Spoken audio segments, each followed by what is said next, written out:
Every monument to external achievement eventually crumbles. Every name etched in stone succumbs to the erosion of time, leaving behind nothing but the wind's indifferent whisper. Your frantic chase for recognition, your desperate grasp for a legacy built on the world's shifting sands, is not only futile, it is a profound distraction from the only thing that genuinely endures. Today, you will uncover the Stoic truth about what constitutes a true legacy. We will dismantle the modern illusion that lasting impact comes from external acclaim or a carefully curated reputation, revealing instead how genuine significance springs from the unwavering cultivation of your inner character. This understanding will profoundly shift your perspective on achievement, success, and what it truly means to live a life worth remembering. Consider the Emperor Marcus Aurelius. He commanded the vast Roman Empire, a domain stretching across continents, his name synonymous with power. Yet, in the quiet solitude of his personal journal, now known as Meditations, he grappled constantly with the transient nature of all worldly things. He observed the fleeting fame of emperors and philosophers who came before him, their once celebrated names now obscure, their grand achievements reduced to dust. He wrote, "All things are short-lived, both the praiser and the praised, the one who remembers and the one who is remembered." Marcus Aurelius, Meditations, Book 4, Chapter 33. He knew that even his own reign, his imperial decrees, his military victories would one day be forgotten, swept away by the relentless current of history. Imagine the immense pressure of ruling such an empire, the constant temptation to define his worth by the vastness of his power or the adoration of his subjects. Yet, he repeatedly turned his gaze inward, seeking value not in the external trappings of his office, but in the steadfastness of his character, his commitment to justice, and his duty to humanity. He understood that while his empire would decay, the principles he lived by, the virtues he cultivated within, were the only things impervious to ruin. He was a man with every reason to crave everlasting glory, yet he deliberately chose to divest himself of that desire, seeing it for the hollow vanity it was.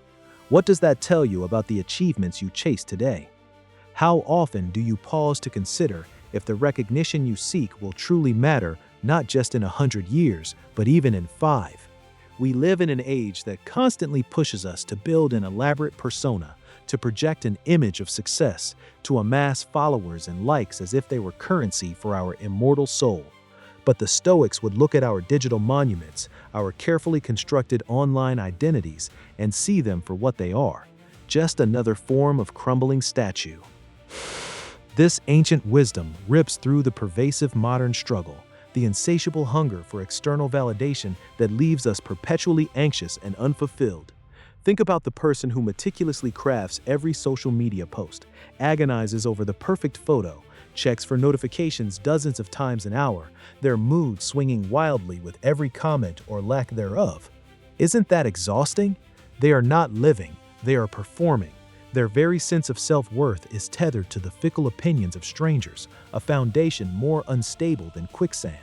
Before encountering this Stoic truth, they might wake up feeling a gnawing emptiness, driven by an unconscious need to prove their value to the world, to achieve some arbitrary milestone of fame or wealth that promises happiness but never delivers. They chase promotions not for the work itself, but for the title and the applause. They buy possessions not for utility, but for the status they confer. They become slaves to an image, constantly editing, filtering, and projecting a version of themselves they hope others will admire, but which often feels deeply inauthentic to their own core. They dread failure, not because of its intrinsic lessons, but because of the perceived public embarrassment, the blow to their carefully constructed reputation. Their identity is a fragile edifice, constantly vulnerable to a critical glance, a missed opportunity, a shifting trend. But with the Stoic revelation that character survives while ego dies, their perspective shifts dramatically. Imagine that same person, now armed with the understanding that true worth resides within. They still strive, they still work hard, they still create, but the motivation is profoundly different. Instead of seeking applause, they seek excellence. Instead of chasing likes, they cultivate virtues like diligence, integrity, and courage. They understand, as Epictetus taught, that some things are in our control and others are not. Things in our control are opinion, pursuit, desire, aversion, and in a word, whatever are our own actions. Things not in our control are body, property, reputation, command, and in one word, whatever are not our own actions. Epictetus, Enchiridion, Chapter 1. This is a profound reframe. Reputation is explicitly listed as not in your control. The moment they internalize this, the anxiety begins to dissolve. They can still pursue external goals, but their happiness is no longer contingent upon achieving them or being praised for them. They find a deep, quiet satisfaction in the act of doing their best, in living aligned with their values, regardless of whether anyone else notices or applauds. They become less afraid of criticism because their inner citadel of character remains untouched by external barbs. They see their life as a canvas for virtue, not a stage for performance. They realize that the only audience that truly matters is their own conscience. This newfound freedom allows them to engage with the world more genuinely, to contribute without expectation, and to find a profound sense of peace that was utterly inaccessible when their ego dictated their every move. The relentless pressure to be someone they weren't simply vanishes, replaced by the quiet power of being exactly who they are, virtuously. To integrate this transformative understanding into your daily existence, here are 3 precise Stoic practices. First, implement a daily reflection on the transience of all things external, specifically applied to reputation. Each morning, as you begin your day, pause for just 3 minutes. Visualize an impressive achievement you aspire to, perhaps a professional accolade, widespread recognition for a project, or even a personal goal that might garner admiration. Now, hold that image in your mind and deliberately fast forward through time. See that achievement 1 year from now, then 5 years, then 50, then 100. Watch as the immediate glow of recognition fades, as new stars rise, as priorities shift. Consider the fact that the very people whose opinions you value today will themselves pass, and their memories will dim. What remains of that external glory? The expected inner result is a profound sense of liberation from the future's judgment, allowing you to act now from a place of genuine purpose rather than desperate longing for an audience that will inevitably forget. Second, cultivate an awareness of the inner citadel by consciously discerning the source of your motivations. Throughout your day, pick 3 distinct moments, perhaps when you are about to speak, make a decision, or react to an event. Before you act, quickly ask yourself, is this action being driven by a desire for external approval or by my commitment to virtue, integrity, and wisdom? For example, if you're about to offer advice, are you doing it to appear smart or to genuinely help?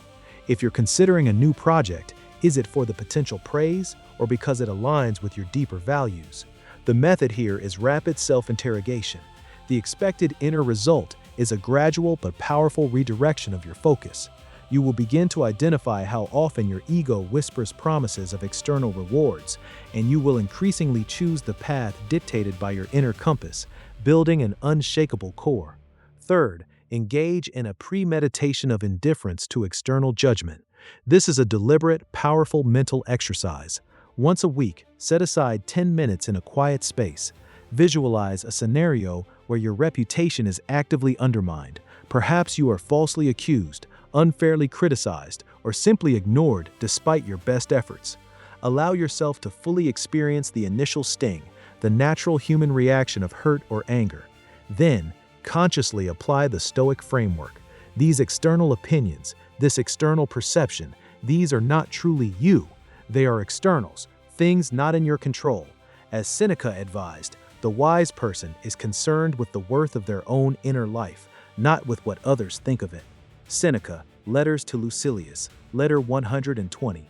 Your character, your integrity, your virtuous intentions, these remain untouched, unblemished, unless you allow the external judgment to corrode them from within. The expected inner result is an increasing resilience against the slings and arrows of public opinion, a profound understanding that your intrinsic worth is separate from any external narrative. You begin to forge an identity that cannot be diminished by others' perceptions. You are no longer merely a seeker of fleeting recognition, a performer on a temporary stage. You are now a custodian of character. Your worth isn't determined by the number of accolades you accumulate or the echoes of your name in passing conversations. It is woven into the fabric of your choices, the integrity of your actions, the quiet consistency of your virtue. The world around you, once a demanding audience, transforms into a field of opportunity for expressing your highest self, not for parading it. You see others, not as competitors for fleeting fame, but as fellow travelers on the path of human experience, each deserving of respect, each navigating their own pursuit of what truly matters.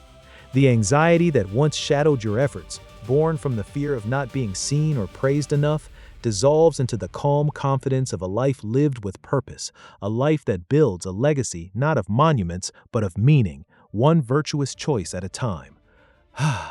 This is the profound truth. When your ego's clamor for external validation dies, your true, enduring character finally has the space to live, to flourish, to leave a mark not on the world's memory, but on the very essence of existence itself.